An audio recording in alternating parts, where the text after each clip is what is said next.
I am so excited that we have two special guests at one time, and these are the sons of Melanie Hempy. And you heard about her program, Screen Strong, and she actually wrote this book for parents to help them become like Andrew and Evan. So let's dive into their bio, and you're going to see why I invited these two handsome young men to join us. Andrew and Evan Hempy are 20-year-old college students and dynamic twin brothers, challenging today's screen culture, one inspiring talk at a time.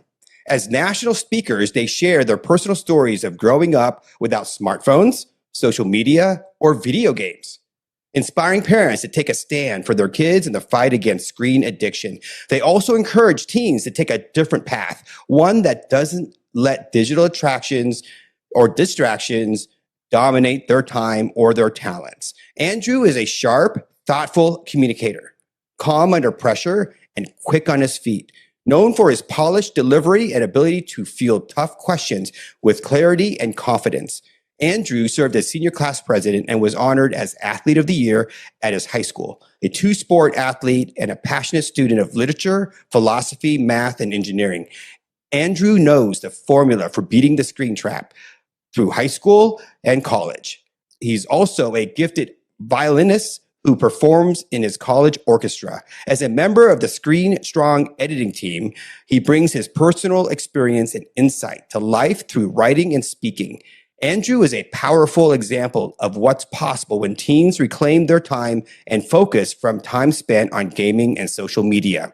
Evan is a bold, energetic motivator, known for his big personality, genuine warmth, and contagious love for life. As student body president, a two-sport athlete, gifted pianist, and member of his school's theater program, Evan pours himself into real-world experiences and meaningful friendships. His vibrant storytelling, humor, and authenticity draw audiences in and help them imagine a fuller, more connected life beyond screens. His bold, no-nonsense message grabs attention, and his passion for rescuing this generation from mindless screens is crystal clear. Warning, after listening to Evan, your kids may want to throw their phones out the window on the way home and stop by the sporting goods store. Evan and Andrew inspire audiences to trade meaningless screen time for meaningful relationships and real purpose. Featured at in-person events, webinars, podcasts, national media platforms, and on stage at large conventions, their message is clear. Real life is better than virtual life. Whether presenting together or individually, these twins stand out from other kids in the crowd, inspire parents to rethink screen culture at home, and prove that life doesn't get smaller with addictive screens. It only gets a whole lot bigger.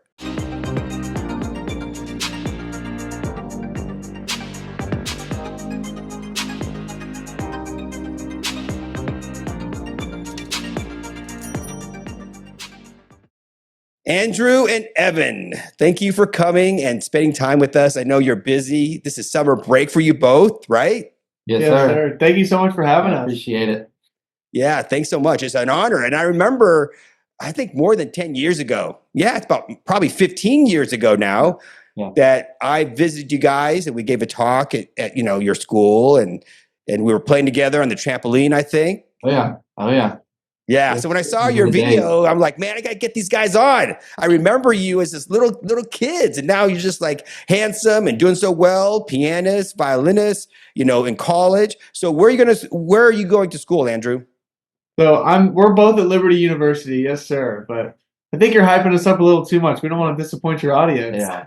And okay, so you guys grew up in a digital world, but without smartphones, social media, or video games. And they know that story because your mom's video is going to be on my channel. Okay, that's unheard of, right?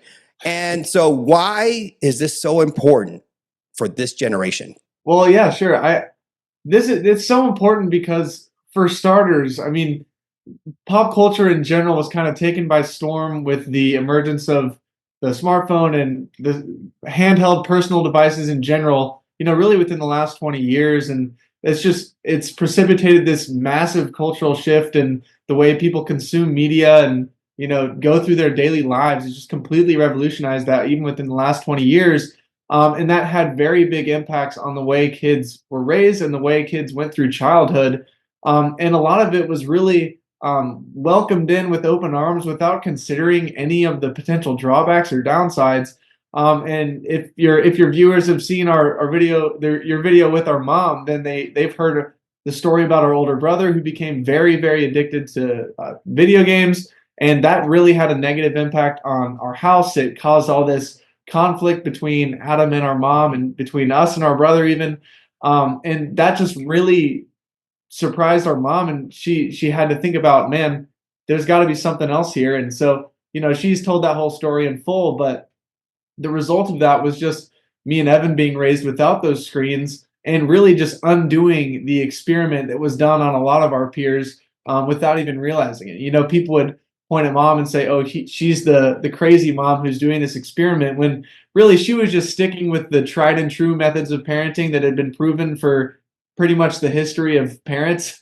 And, everyone else instead was choosing to adopt these screens wholesale into the lives of their own family and their own kids without really questioning if that was the healthiest, the safest option. So really, people like to think of our mom as a trailblazer and really experimental in the way she raised us, but I think she was really just sticking to what she knew worked, from history and the history of raising kids and being parents and all of the prior wisdom from generations before. And mom just chose to stick with what she knew and to do away with all the nonsense that had caused so much difficulty and frustration with our older brother. So, yeah. So let's give your mom more credit than that, because she is a trailblazer. Because when a group of people in society go a certain direction, and so people are using screens as a babysitter for their kids, they're using screens as a way to entertain rather than interact with their kids. Your mom was able to see that as a problem and able to break away. And that was not easy, because you guys were a little young, and I don't know if you remember, but when we gave that talk, your mom and I gave that talk at the school, there were a lot of parents who were wondering if not giving a phone or video games, would that isolate their kids and not have friends for their kids. So Evan, what do you feel like? Did you feel left out? Did you have no more friends available when your mom went completely Amish? Well, not quite Amish, but you know what I mean.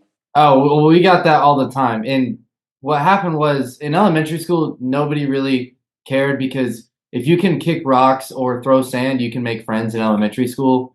Like, you don't, at that age, nobody's really judging each other. No one, it's like, oh, okay, well, you're on the playground and so am I. So I guess we're best friends now and we're going to, die with each other. Right. And so it started to shift definitely in middle school. And this was, I think, maybe the iPhone 6 or 7 was out. And so all these parents, the Christmas gift that year when the kids were 12, when they were in 6th grade, was the phone. And so that's when it kind of started to be like, oh, well, everyone else has a phone, so why don't you? And then it started to become, mom's business with Screen Strong. It started to pick up. And so Andrew and I kind of became known as those kids. But pretty much that was the only thing we were made fun of for. And what I tell people all the time is that if you're getting your kids a phone so that they don't feel left out or that to keep them from getting made fun of, then you clearly haven't been to middle school, because you know that everyone gets made fun of for anything, right? Because everyone's insecure in middle school. No, everyone's trying to grow up, trying to find their place. And so they just make fun of other people to make them look good with other people or certain. I did the same thing. I was me. Like I was not a nice guy. I didn't have a great reputation early in middle school. I was kind of getting in trouble and everything. Andrew agrees. I see him smirking. Yeah. I mean, because I was the same way. We both kind of did one, and we would kind of do it, to each other, and we were mean, and so. But the only thing that people were like, so and so, like such and such, rude to us about was, oh, haha, you don't have a phone, whatever. But because Andrew and I were involved in sports, we were involved in music, we were involved in all this stuff. They never had difficulty talking to us, and we were always the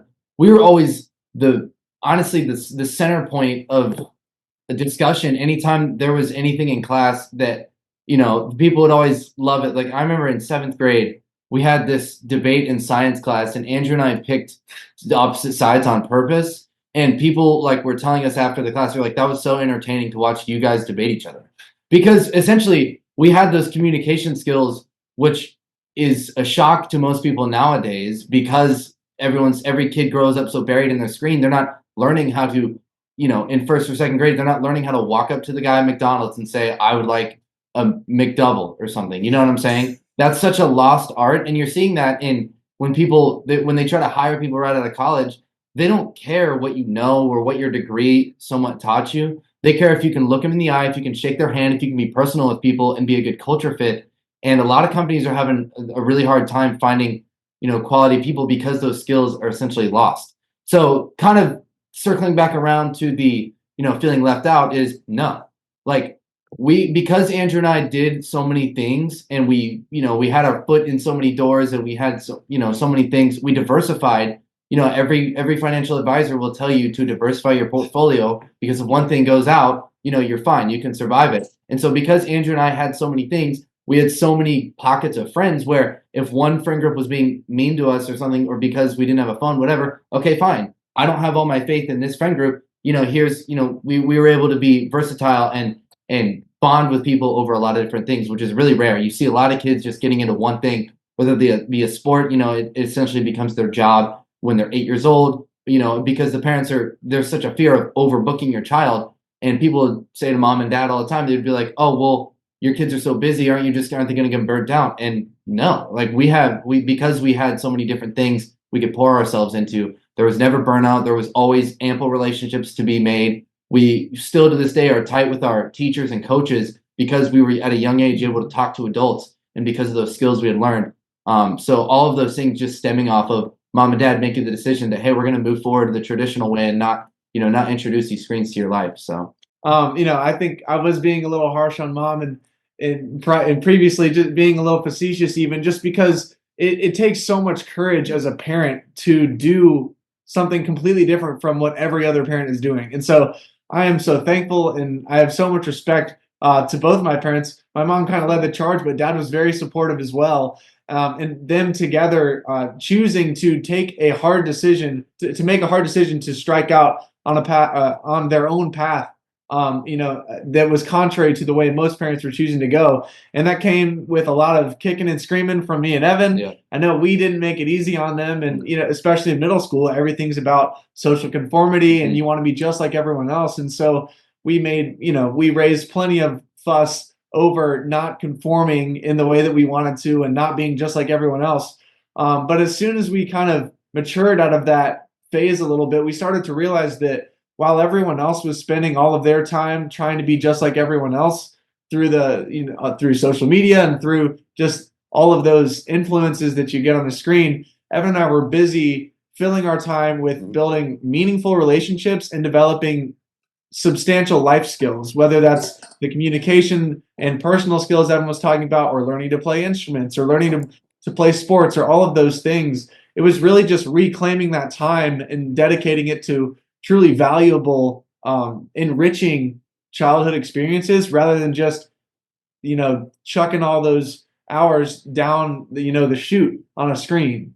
So yeah. That's awesome. And because of what your mom did, you went from people saying those guys who don't have phones to, wow, those guys who are doing all these amazing things. What you just illustrated is what Malcolm Gladwell says in his book, that basically to master something, you have to spend about 10,000 hours worth of working on it. So by not having the screens, your mom literally logistically removed that distraction where the average American child uses like 10 hours a day.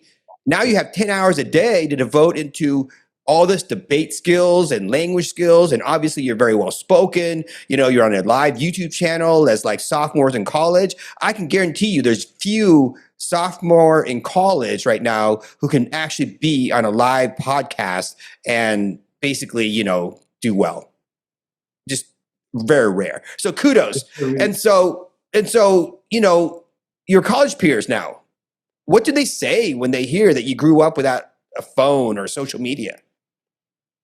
Well, I think the same idea just popped into both of our brains. It's part of the twin telepathy thing. But one major area that I see people or hear people comment on the fact that I was raised differently. It is around Snapchat now, because believe it or not, there's people in college that still use Snapchat. I think it's just incredibly Ridiculous. childish and silly. Yeah. And the older you get, the weirder it is that you have Snapchat. It's like, are you really still doing that? But anyway, when people will say something, like we'll meet someone for the first time on campus, and instead of asking for a phone number, they'll ask for, oh, what's your Snap, what's your Instagram, whatever, because that's the nice surface level introduction to show that, hey, I met you and I feel obligated to extend this gesture, but I don't really care.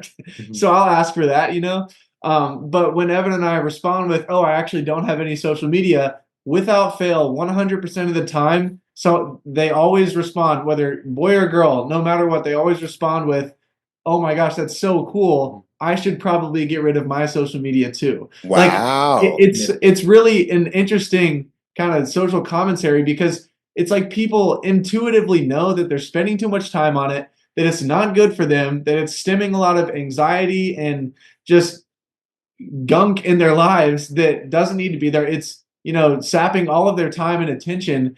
And I just think that's an interesting idea, that so many people almost have this intuitive notion that it's not good for them, but they're addicted. And so they can't get rid of it, or they don't even try to, because they don't think they have a strong enough willpower. And Evan and I we just, that experience we've both had independently on our own and meeting people together. Like, it's just funny that even just mentioning that one little thing that's not really that revolutionary, to just choose not to have social media, that always sparks conversation in that direction, where people are saying, oh, like, maybe I should try that, or I know I should do that, but I just don't have the willpower, whatever, what have you. I just think that's an interesting notion, the fact that people feel so tied down to these accounts. Well, yeah, it's funny too when we go through these, these interactions of, oh, I don't have that. Oh, that's really cool. Yeah, I should probably get rid of.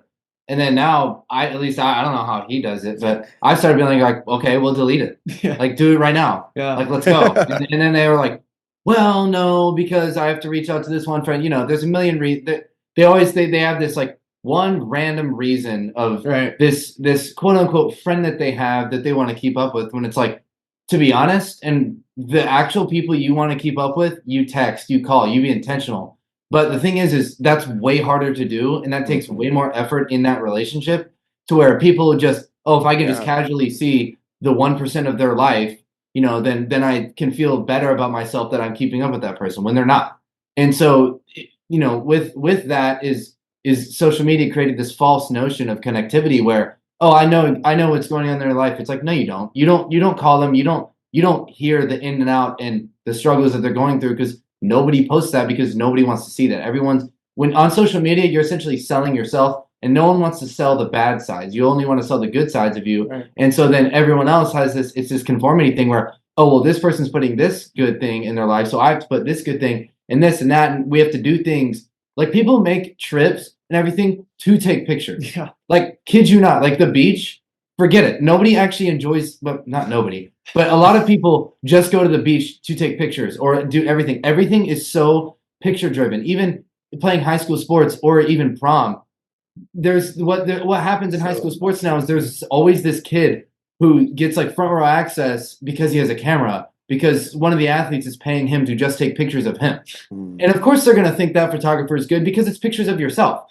The thing with this culture is it's so self-centered in, I need that picture of me, or forget it with like prom. Homecoming and prom and all that, it's like a wedding now. Yeah. It's like, okay, with the dinner and the dance is nice, but the pictures, man, that's the big thing. And these poor girls, all it is just how thousands of pictures, and then let's get 3 good ones and then post on Instagram, and and then but that's just the culture. That's this kind of how everything goes. And when you're obsessed with the picture and just looking good and trying to advertise yourself, that's exhausting. And that's where all this anxiety comes from, where it's like, with us, we don't have to worry about that, right? We can be real. We can, I don't have to put on this front of, hey, my life is better than it is, right? And so I can just kind of be more real with people and bring this sort of this breath of fresh air into, all the groups. And I think people appreciate that. Now, obviously we're not friends with everybody and everything, but I think we do a pretty good job of being able to connect people or finding ways to interact with people that people used to interact. But now everyone, there's this kind of that wedge in the middle of it, and we call it social media. So yeah.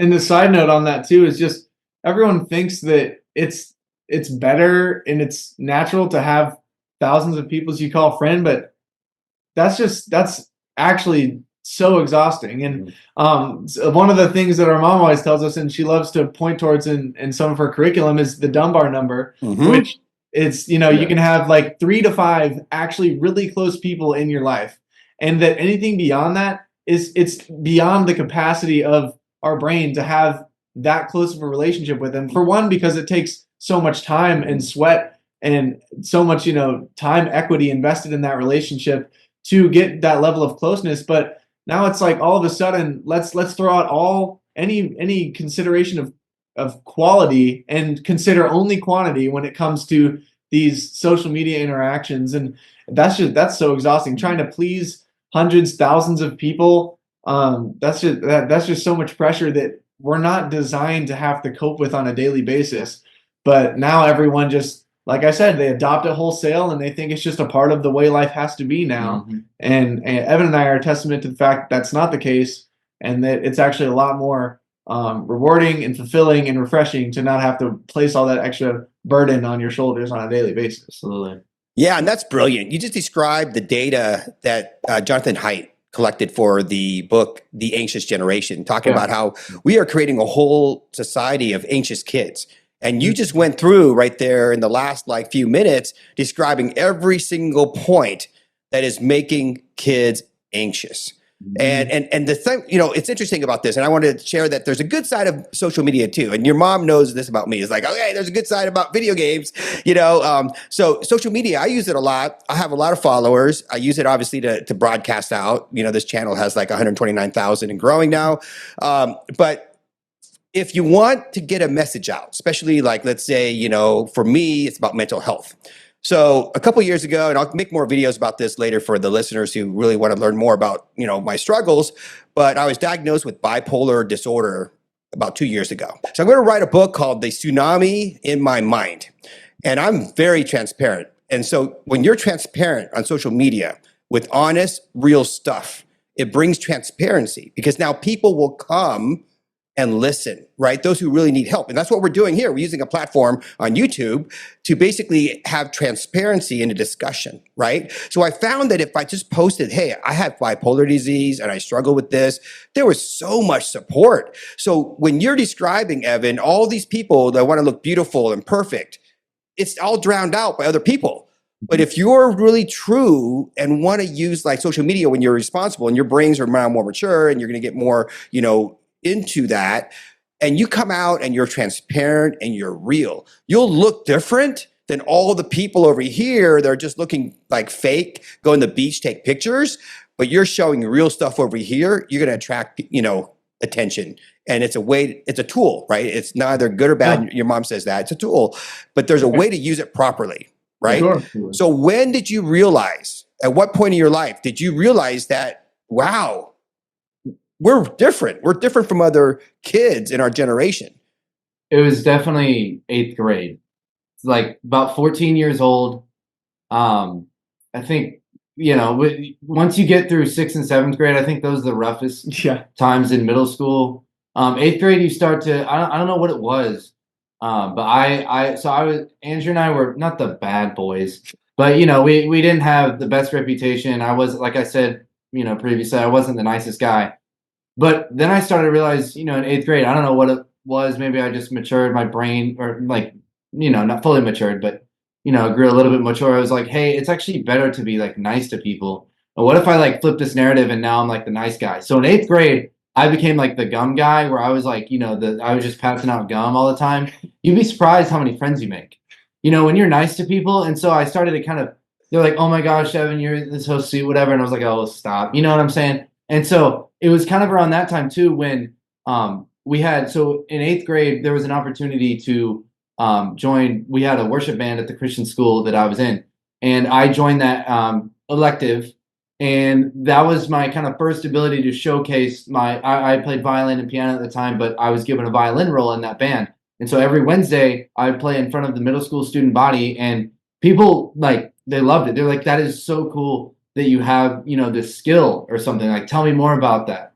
And then they started, people would start going to maybe our cross country meets or our baseball games or basketball games at the time in middle school, because we were able to, just be real to them. And people started to tell us that too, like, hey, that's so cool. You don't have phones, where I actually really enjoy our interactions and I look forward to them because, they're a little bit more rare. Like, you have to, if you wanted to hang out with us, you had to call our mom and you had to set it up. So it was like, we found out who our friends were, right? Because it wasn't just a quick Snapchat or, just seeing what's on our life on Instagram, but it was, hey, I really, these guys are a lot of fun. They smile, they make me laugh, they make me feel seen, all that stuff. We started getting told that in 8th grade just because we had this kind of sociability. And so by the time, and then high school, we totally just took that and ran with it, because people started, I think, respect that a lot more. And we started to, especially at the turn of 9th grade, when we started to have become friends with the 11th and 12th graders,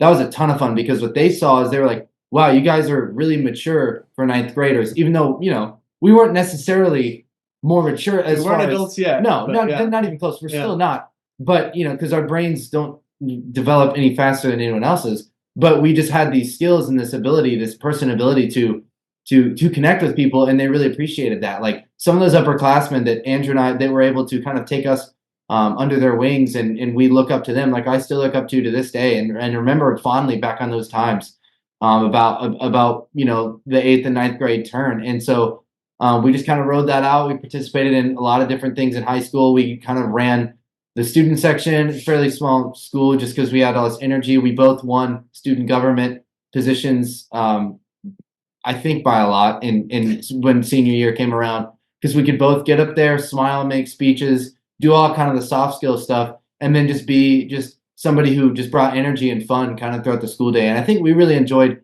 being at a smaller school too, because we could really get close with our teachers and get close with people that maybe you normally wouldn't. Even running cross country was a different just mesh of kids and people, and you get kind of people for all different reasons doing that. And so while it may not have been like, our ideal handpicked friend group, those are some of the most fun things. Is bringing that a few things out of other people that, hey, that's really cool. Maybe you don't get all the attention from the upperclassmen, but now because, we're on the same team and everything, I'm gonna make sure you feel seen, make sure you feel loved, make sure you feel part of the team. And so Andrew and I totally leaned into that, because that was kind of what was done to us. And so just trying to help continue that trend of, hopefully that those guys can remember, oh, well, the Hempies treated us this way, so now we're going to turn around and do this to other people. I got, even this past year, I got a text from a former teammate. She was like, hey, I'm doing a senior presentation on, stewarding the program and everything, and you were the first person that came to mind about how you take care of underclassmen and steward. And she was like, can you say a few words? So I think that even, to this day, people still remember that, and to hear that we made a good impact on people's lives, and we're able to, give people a reason to show up at 3:15 and run 8 miles, in the Charlotte heat, right? Because that's not easy. Give people a reason to want to do that, I think, was really, really cool. So just taking kind of the skills we had, and just pouring into other people was definitely when people started to realize, hey, you guys are those guys. So yeah, and if I could just jump in and comment on your original question, for me, Evan talked a lot about 8th grade. For me, it was a little more 9th grade, getting into high school, that I started to really, develop some confidence in the fact that I was different, and not just be embarrassed of my mom. But I think a lot of that is reflective of the fact that there's this paradigm shift, as kids leave middle school, enter high school, and it's reflected in child development. It just happens that where the paradigm shifts from wanting to conform and be just like everybody else to wanting to be different and stand out and have your own unique traits, personalities, skills, and all of those things. That really comes into the forefront going into high school. And so the fact that Evan and I had already been used to being different, and people reminded us of it all the time, more than we even would have liked in middle school, but we were already different, and we already had these other skills that most other people didn't have, and we spent our time doing things that other people didn't spend their time doing. So we were like super well prepared and ahead of the curve when that paradigm shift did occur. And then people are like, wait, I want to be different too.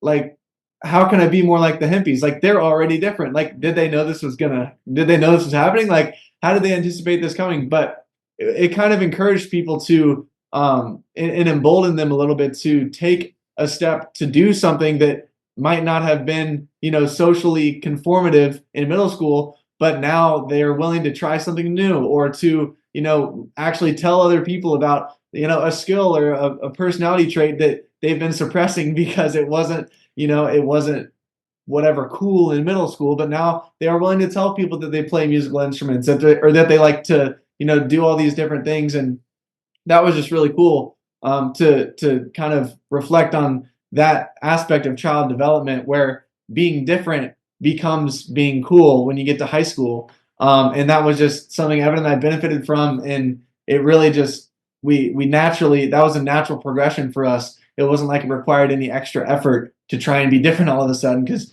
we'd been different our whole lives. So That is really cool. And so in this whole process, how did you maintain connections and build strong relationships without, like, group chats and Snapchats and DMs?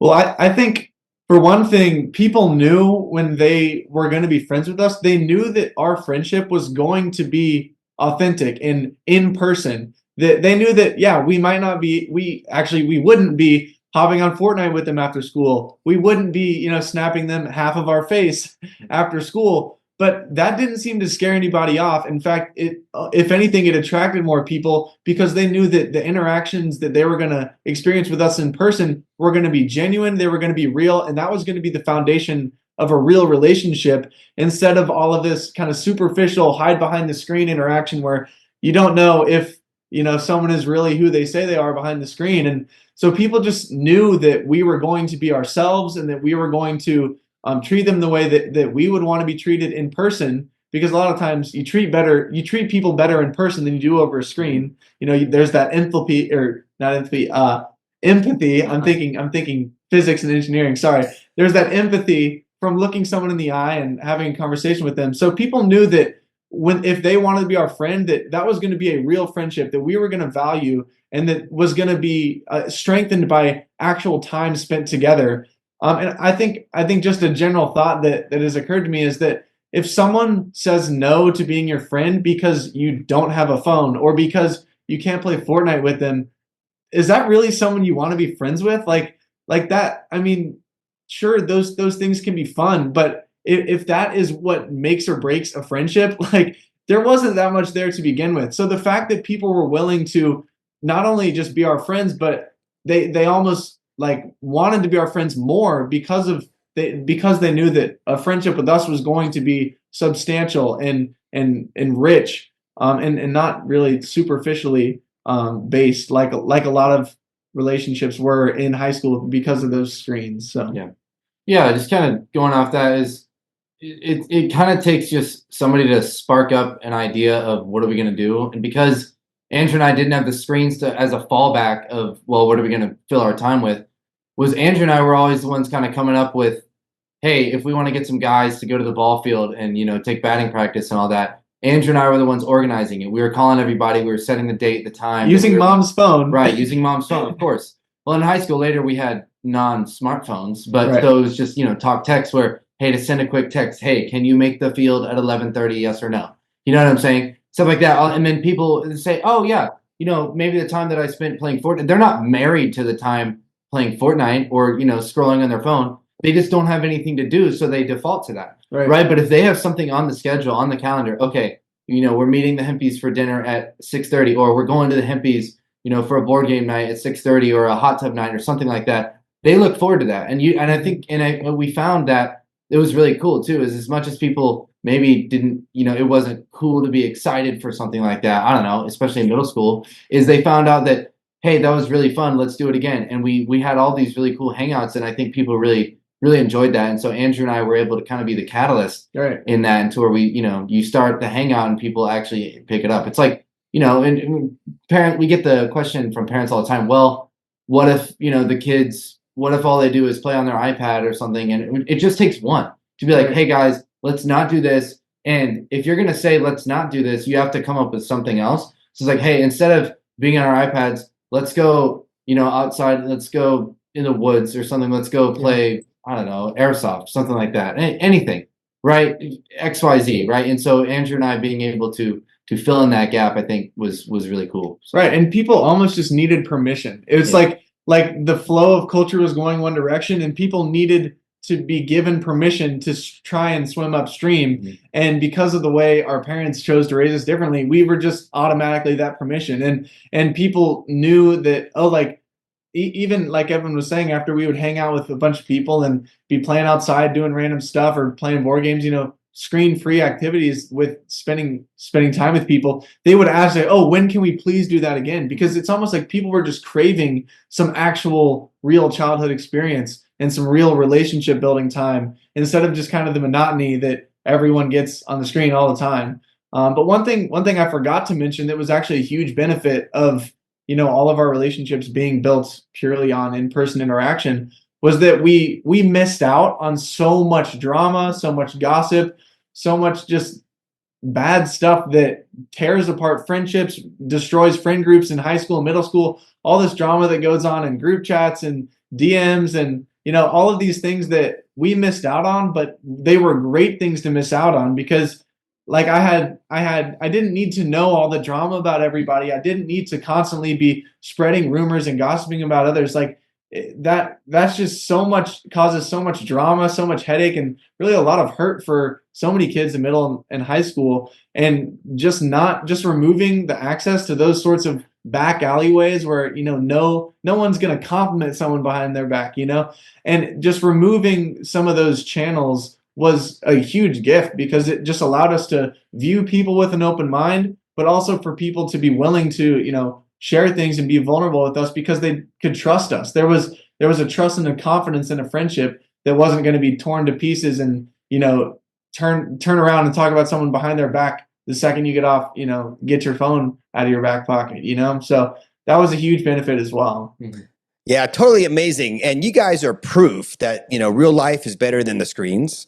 And so in the final, minutes here, what is one thing which you recommend the teens watching this interview? And then what one thing would you encourage parents to do? So something I would recommend for teens is just try it. Like just try putting your going screen free for a month or something. Yes, it'll be hard. It'll be difficult, especially if you've already got that smartphone, already got that console. Just try going screen free, even just for a month. This is something we still challenge people to do in college. And if you try it and then don't leave that time empty, all that time you were spending on that screen, reallocate that time, invest it in something, whether it's sports, music. You don't have to be good. You can still benefit from it, even if you're not the best in the world. Reallocate that time into relationships, into valuable skills, learn something new, try something out. Like I said, it's okay if you're not good at it, but just try it. So many people are just scared to even try. And it's like, okay, if you hate it, whatever, we were wrong. Say it was our fault. Say you wasted a month of high school. Go back to those screens. But we're yet to talk to anybody who's regretted it. Yeah. Like that's a fact. People never come to us after trying to go screen free for a month and say, you know what? I really think I was spending my time much better on Reels for 3 hours a day. Like no one says that after. It's just people don't have the courage to try to take that first step to be different and bring some friends along. Just maybe even in your friend group, say, hey, guys, what if we all deleted social media? Or what if we all got flip phones for a month? Like, let's just try it. And then it becomes cool. Like, it's so funny because Evan and I were the cool kids and we were so not cool. Like, there were so many ways that we stood out from the crowd, but people came to respect that and say, you know what? I kind of want to be like that. I kind of want to be different myself. And so that's one thing, just a huge bit of encouragement I would give is just to try it, don't be afraid to take that step and really strike your own path because you'll be hugely rewarded and people will respect you for it, for real. Yeah, absolutely. And one thing you see among youth today is everyone's so scared of like everything. They're like, oh well, I don't want to go talk to that guy because X, Y, Z. Everyone said there's so many reasons not to do something, and it's like, just think about what's the worst that can happen, right? It's not going to be bad, right? Going up and saying, and ordering for yourself or telling your name or saying that something's, right, not right is like there's so much more benefit than there are harm from that. And so I think just taking a step back to be like, hey, what's the worst that can happen of me having a flip phone for a month? What is Right. the absolute worst? Right. Right. And they'll be like, oh, well, this. Well, it's like, no, whatever you're saying, no, because you haven't tried it. And so I think there's all this fear. So what are you saying? And absolutely just try it. I think for the parents is what we would say is when mom and I talk a lot, we try to remind parents just to be the parent. Remember your role, right? Your role is not to be your kid's friend. Still, it's just, and what I think is everything is so lost nowadays is parents want to be, the cool parent, or they want to, they want to have, oh, I want to be like friends with my kids.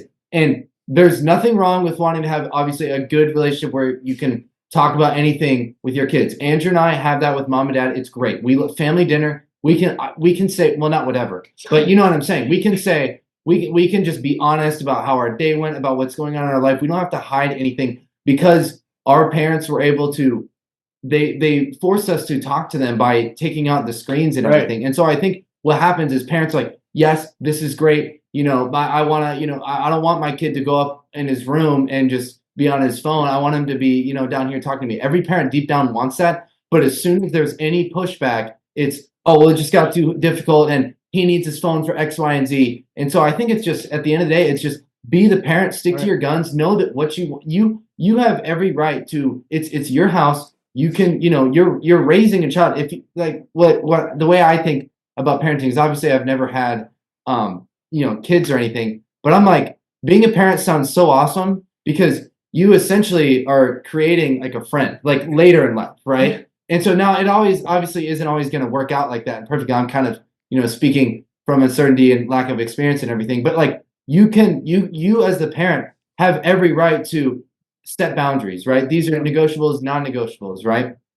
This is our house. If you're going to be living in our house, this is how we operate as a family. And you have to, and mom and dad always told us we are doing this because we love you. And and the other huge thing is when Andrew and I would throw our fits and, ride the emotional roller coaster and everything, is they would just sit there and they wouldn't smile. They would sit there and smile because they weren't going to shift, right? Because they were confident in their in their decision, because they knew. And as the parent, you know what it looks like to be a successful adult. Your kid does not, because they haven't been there, right? Andrew and I still don't know what it looks like to be successful adults, but we're thankful enough now that we have more perspective on how our life was in middle and high school, that we can take some of those skills we learned and try our darndest to be successful adults in the future. So at the end of the day, just be the parent. Know that you are wiser. You know more than your child. As good at convincing you as your child may be, and as good because what happens is these kids will be like, okay, my mom's taking my phone away. Boom, I'm going to devote the next 3 hours to a PowerPoint slideshow about why I need this phone. Boom, boom, boom. And they can be very persuasive. And that is awesome that your kid can put that together. That is great. But you still need to be the parent, right? You still need to be the parent and put them in other things. They're not going to hate you for doing that. They're going to respect you for, like, even with music, I keep rambling on about this, but even with music, people always tell us, oh, I wish my parents hadn't let me quit, right? That's another thing, is as the parent, if you want them to be able to say they can play piano when they're 21, 22, 23, don't let them quit, because they're going to want to quit. Andrew and I wanted to quit. Oh, yeah. There are so many things we didn't want to go to because that was against the grain. That was swimming upstream. But then you turn that on its head, and it's something that we were able to form relationships over. It's something people respect us for. We played in people's weddings. It's great, right? It's a skill that we have that we can use. And because our parents didn't stoop down and say, oh, well, we're going to just make you feel good right now, they were like, we're the parent, we're the parents, we're setting how we're going to run this household. And you may not like it, but just understand we're doing it because we love you, because we know what's best for you and you don't. And you'll see that one day. And boy, were they right. So, and a huge aspect of the way we were raised was tough love, right? It takes a lot more. You have to love someone a lot more to say no when you know it's right than just to say yes whenever they want you to, right? There's a plaque at West Point, right, that where cadets take an oath to always choose the hard right over the easy wrong. And that's what our parents did, is they chose, you know what, this is harder to do. We're going to be going against the flow of culture. Parents are going to critique us. Our kids are going to kick and scream and say they hate us. That's a great phrase. Kids love to say they hate their parents. Yeah. We said it. We didn't mean it. But they were like, you know what? We're going to choose the hard right rather than the easy wrong, because they loved us so much. Like, if all you do is say yes to someone whenever they want you to, is that really like a deep level of love? No. Like, it takes a lot more love to choose the hard path because you know it's right. Because as a parent, you love your kids so much that you want to do what's best for them, even if it means they kick and scream and slam the door and say they hate you right now. I absolutely agree with everything you said. And so my wife and I have often has said that too. We take a similar approach as your mom and your dad. And we like, we're not raising kids to be their friend. Yeah. But here's a caveat. We're raising kids to be adults who we want to be friends with. Absolutely. Exactly. Absolutely. Yeah. Absolutely. So I want to encourage parents to say, what is your vision of a friend? Like, Yeah. what do you Yeah. want your child to become? Do you want somebody like Evan and Andrew? Or do you want some kid who is like, crying in the corner because the teacher basically firmly scolded them or, firmly criticized them and they don't have the resilience to handle it. And they're literally having a panic attack in the corner. Right. So, thank you guys for coming in to validate, what we have believed all along, because you are the product of what your mom, Melanie Hempy, and myself have been presenting and trying to share with parents. And so in a way, it's a social experiment, right? You two growing in an environment without any screens. And it was like, I wanted to wait and see how that turned out. I know my kids turned out well, but I wanted to see how you guys turned out, and you guys turned out exactly like my kids, right? So, for example, Nick had screens, but we took it away when he was like 13, and he became a Division I long distance runner, and he ran at Liberty, and then he dated Callie Parlier, who is also at Liberty, and she's a long distance. Callie Doan? Yeah, that's no way. That's my she's daughter-in-law. Awesome. She's like the record set. Are you serious? That's your daughter-in-law? Those two are so fast. They're going to create fast babies. Wait, that's wild. I just put two and two together. That's amazing. Callie Doan, baby. Wow. Yeah. So she was she got a graduate program. Yeah. And then she basically is not going to continue. She doesn't want her PhD. She's like, I don't need my PhD for exercise science. But Callie Doan is our daughter-in-law. Man, what a pleasure. I just love the energy. I love your communication skills. Your mom was right. She kept on saying, you got to get my boys on here.